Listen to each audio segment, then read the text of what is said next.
E aí, galera, vamos a mais uma aula de figuras de linguagem?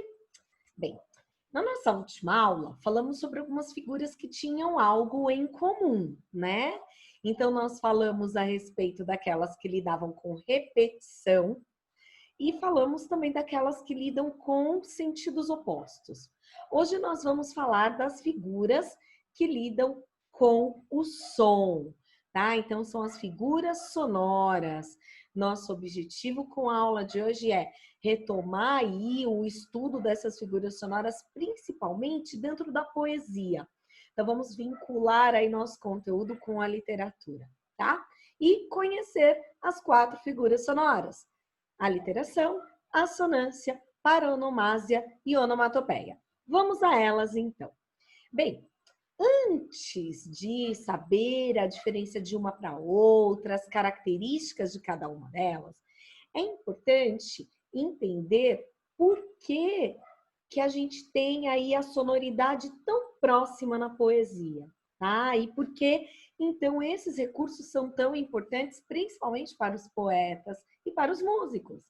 Por quê? A poesia veio, pelo menos a poesia que nós temos, nos moldes que nós temos no mundo ocidental, ela veio lá na Grécia Antiga de uma proximidade muito grande com a música. Aliás, andavam juntas, coladinhas, usei até um hífen aí, poesia, música na tela, justamente para mostrar para vocês que elas estavam sempre juntas, não havia distinção de poesia para música.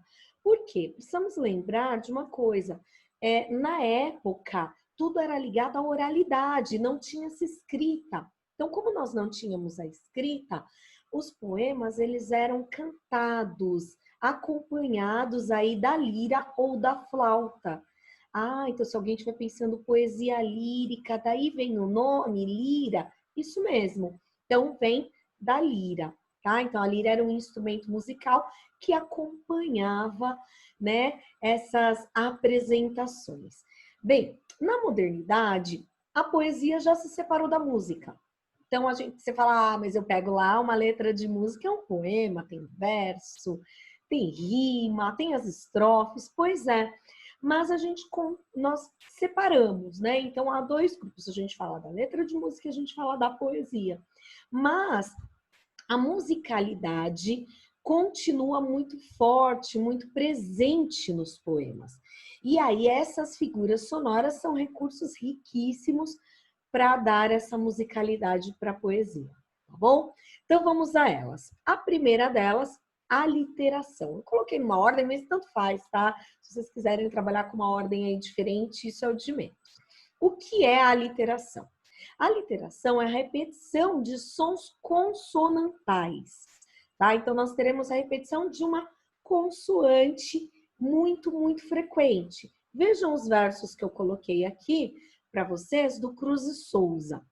Vozes veladas, veludosas vozes, volúpias dos violões, vozes veladas, vagam nos velhos vórtices velozes, dos ventos vivas vãs vulcanizadas, tudo nas cordas dos violões ecoa, e vibra e se contorce no ar convulso.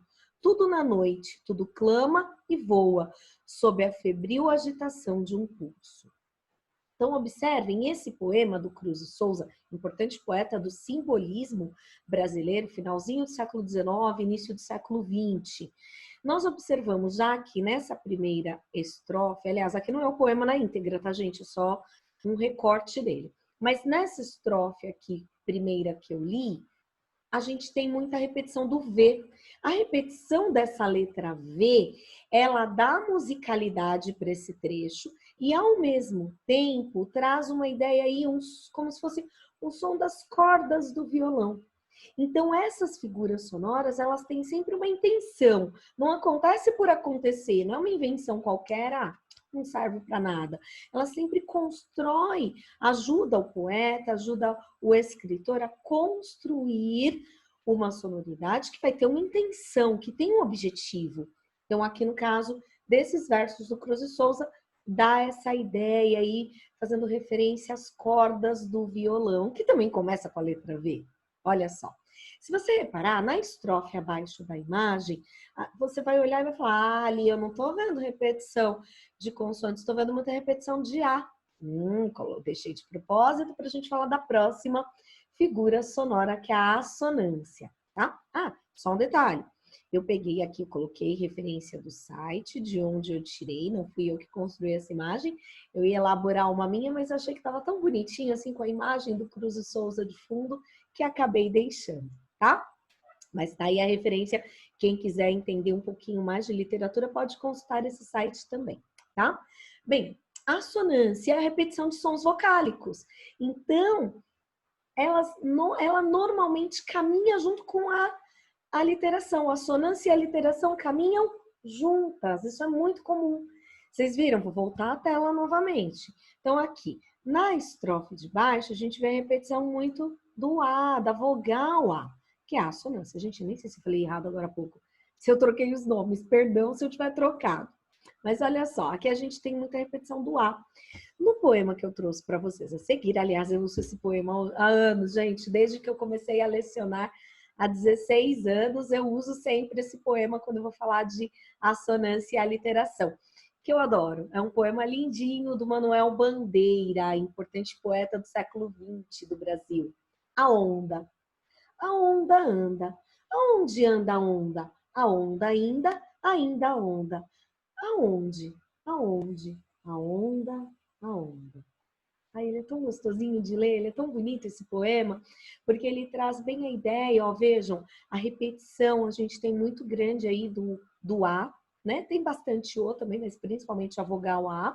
E se você olhar, você vai falar, professora, também tem o D ali, né? O N, para ajudar na nasalização ali do onda, né? Junta-se ali, então, para dar essa vogal nasal.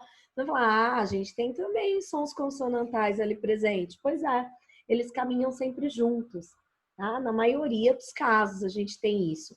E aí, nesse poema, o que o Bandeira faz? Ele não tá falando da onda, ele usa poucas palavras, aliás, para compor, né? E aí nos ajuda a dar a ideia do movimento da onda. A onda anda. Aonde anda a onda? A onda ainda onda. Aonde, a onda, a onda. Então dá essa ideia do movimento da onda, tá? Ai, que saudade da praia, né? Hoje tá meio friozinho o dia que eu tô gravando, mas que saudade de praia. Vamos lá.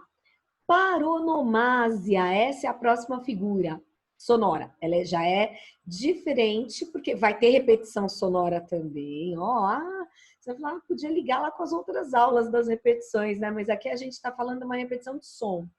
Aqui, o que a gente vai ter? Não é repetição, a gente já falou de repetição de sons vocálicos, de sons consonantais. Aqui é repetição de uma palavra, tá? Que tem som parecido com uma outra. Então, a gente vai ter palavras que os sons são parecidíssimos ou são idênticos, tá bom? Só que os significados são diferentes. Então, a gente vai ter muita combinação de palavras parônimas, que eu coloquei aqui, ó, devia ter acrescentado também palavras homônimas, como vai ocorrer aqui no texto que eu trouxe para vocês. Então, vai ter muito essa combinação com uma intenção, claro. Uma intenção, aqui eu não trouxe um poema, eu trouxe um trecho de um escritor da literatura brasileira e portuguesa, tá? Que tem, aí a gente tem um sermão da 60ª, então é um texto em prosa, que não é poesia, não é verso. Vejam só, sermão da 60ª do Padre Antônio Vieira, do barroco brasileiro. Na outra aula eu trouxe Gregório de Matos, que era barroco. Hoje eu trouxe Padre Antônio Vieira, para vocês já irem se habituando a esses nomes da poesia. Sermão da 60ª, que é um trechinho do começo, tá? Da primeira parte do sermão, ele é um pouco longo aí. Semen est verbum Dei. São Lucas, capítulo 8, versículo 11. Então tem muito nos sermões, sempre referência em latim, enfim. Entre os semeadores do evangelho, há uns que saem a semear, há outros que semeiam sem sair. Os que saem a semear são os que vão pregar à Índia, à China, ao Japão. Os que semeiam sem sair são os que se contentam com pregar na pátria. Todos terão sua razão, mas tudo tem sua conta. Aos que têm a seara em casa, pagar-lhes-ão a semeadura. Aos que vão buscar a seara tão longe, hão-lhes de medir a semeadura, e hão-lhes de contar os passos. Ah, dia do juízo! Ah, pregadores! Ó, os de cá, achar-vos-eis com mais passo, os de lá com mais passos. Olha só. Eu sei que talvez alguns tenham achado, nossa, mas que texto estranho, diferente, porque aí tem toda a pegada barroca, a corrente a que Padre Antônio Vieira se filia, enfim, quando vocês forem estudar literatura, os movimentos literários, vocês vão entender isso um pouco melhor. Os que já estudaram já entendem melhor o que eu estou falando, né? Ele usa um vocabulário mais rebuscado, enfim, tem as características aí que não cabem agora para esse momento.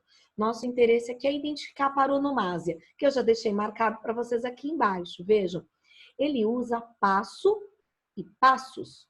Opa, olha só, a gente tem aí um homônimo, né? Então, não sei se vocês lembram de homônimo, são palavras que são idênticas ou na escrita, ou no som, ou nos dois, né? Só que com significados diferentes, tá bom? Os parônimos, que vai aparecer no próximo texto, são palavras que são muito, muito, muito parecidas, tá? No som e na escrita, mas são diferentes de significado.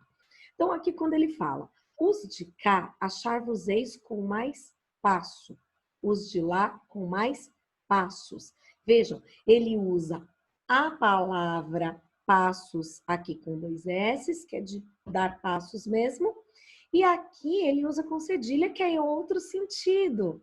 Por que ele faz isso? Para chamar atenção, para atrair a atenção do leitor ou até de quem estava ouvindo o seu discurso, porque esses sermões Padre Antônio Vieira quase sempre apresentava, ele usava nas suas pregações, né? Tem toda a intenção aí de converter, de corrigir comportamento, como é o caso aqui dessa passagem, tá? Então, a gente tem aí um jogo de palavras, que é típico também do movimento barroco. Então, a gente tem esse jogo de palavras que é intencional para atrair atenção, para refletir, para fazer com que quem ouça ou quem leia reflita, tá? Talvez vocês também tenham reparado em algumas passagens muita repetição de um S ali, o semear, semeiam. Então, isso também pode ocorrer. O próximo texto que eu trouxe para vocês é um soneto, um poema aí de Jerônimo Bahia. Só que eu peguei esse aí, poeta do século XVII. Eu peguei desse poema uma estrofe em especial, um verso que traz aí palavras parecidas, não idênticas. A morte do Conde de Castelo Melhor é o título desse soneto. O castelo melhor, o melhor forte, glória do ninho, horror de Salvaterra. Quando subiu ao céu, caiu à terra.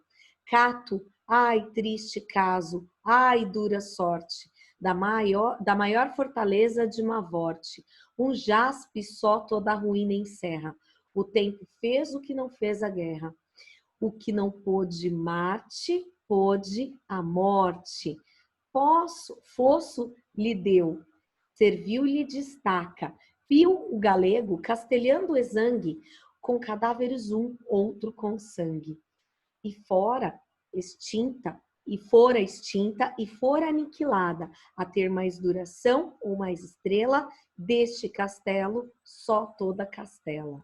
Ah, eu marquei Marte e morte, mas nós temos outras passagens aqui, exangue, sangue. Então, aqui, o que a gente percebe? São palavras parecidas, não idênticas no som, e que ele usa com um propósito. Quando ele fala, não pôde Marte, pôde a morte. Olha o jogo aí, Marte, deus da guerra, a morte. Olha só. Então, Marte provoca a morte, ó. Então, ele faz um jogo aí de palavras para atrair a atenção do leitor, para que o leitor interprete, questione, enfim, traz toda uma presença aí muito importante. Ali, quando ele usa também deste castelo, só toda castela, olha só, castelo, castela, aqui falando também da família de Castela, então traz uma referência aí, tá bom? Bem, talvez alguns de vocês falem, Pro, eu entendi paronomásia, o nome é esquisito, mas eu entendi. Só que eu conheço de outra forma, eu conheço de várias piadas que eu vejo. Não é um trocadilho? Pois é, O trocadilho, ele é uma paronomásia, só que seria uma expressão mais popular da paronomásia, tá? Você vai falar, então para que muda o nome? Usa um nome só. É que o trocadilho, a intenção dele é diferente, porque ele usa para combinar, provocando o humor. Por isso que ele é típico das piadas. E aí eu peguei na internet essa aqui para vocês, que eu achei super engraçadinha, tá? Coloquei a referência aqui do site. Sabe o que aconteceu com o lápis quando soube que o papel acabou? Ficou desapontado. Aí ele brinca com o significado de desapontado, certo? Ali também, em cima, eu coloquei algumas frases que o pessoal brinca muito com o nome de artistas, né? De pessoas famosas. Eu fui a Paris, a Mel Lisboa. Vim da cidade, a Vanessa da Mata. Eu amo morango, a Camila Pitanga. Então, essa brincadeira aí, né? Porque você tem Pitanga Fruta, que é o sobrenome. Mata a mesma coisa, Lisboa, lugar. Mas aqui tá falando, é o sobrenome dela, tá? É o nome artístico aí. Então, a gente tem toda essa pegada no trocadilho de provocar o humor, tá? E a última figura sonora, não menos importante e talvez muito, muito conhecida de vocês, onomatopeia. A onomatopeia é típica dos quadrinhos. Então, eu coloquei 2 quadrinhos aqui, claro que eu coloquei o Calvin, que eu adoro. Devia ter colocado a Mafalda, né? Quem me conhece sabe que eu sou apaixonada pela Mafalda, mas adoro Calvin também. Então, eu coloquei Calvin e coloquei Turma da Mônica para mostrar para vocês que a onomatopeia é super conhecida, então. Todo mundo sabe o que é. Talvez não conheça o nome, enfim, mas você sabe o que é. É a representação de um som. Então, não é uma palavra ali, você quer representar o som. E aí, nos quadrinhos, eles usam pra caramba. Vejam que esse aqui da Mônica que eu coloquei para vocês, não tem fala alguma, não tem linguagem verbal. O que a gente vai ter aí somente vai ser a onomatopeia, né? Para fazer a ideia, ó, para mostrar que ela tá brava, né? Para mostrar aí que, enfim, o Bold bateu no Cebolinha. E aí, lógico que completa com a imagem, né? Bem, ali na do Calvin, a mesma coisa. Ele tá lá lendo, oh, epa! Ah, oh, bom que poderia ter sido um acidente. Ele brincando aí, talvez com a leitura que ele está fazendo referência a um acidente. Então, nos quadrinhos, super comum representação dos sons. Mas e na poesia, já que a gente está falando tanto de poesia? Na poesia também, os poetas também usam. E aí eu trouxe, para fechar nossa aula de hoje, um poema do Vinícius Moraes que eu adoro, de um livro chamado Arca de Noé. Recomendo, talvez alguns de vocês conheçam, já tiveram contato quando eram menorzinhos, quando crianças. Esse poema é uma graça. E o Vinícius constrói em cima da onomatopeia, tá? Vamos lá. Passa tempo, tic-tac, passa a hora. Chega logo, tic-tac, vai-te embora. Passa tempo bem depressa, não atrasa, não demora, que já estou muito cansado, já perdi toda a alegria de fazer meu tic-tac. Dia e noite, noite e dia. Tic-tac, tic-tac, tic-tac. Então vejam que bonitinho, ele constrói em cima da onomatopeia tic-tac para representar o som do relógio. Talvez alguns olhem e falem, oh, achei outras figuras ali, ó, na aula passada. Você falou da antítese, olha lá, noite, dia, antítese. Pois é, poetas não farão uso de apenas uma figura de linguagem, mas muitas, tá bom? Então, espero que tenham gostado da aula. Próxima aula, trago mais figuras para vocês. Fiquem bem e cuidem-se. Beijo grande a todos.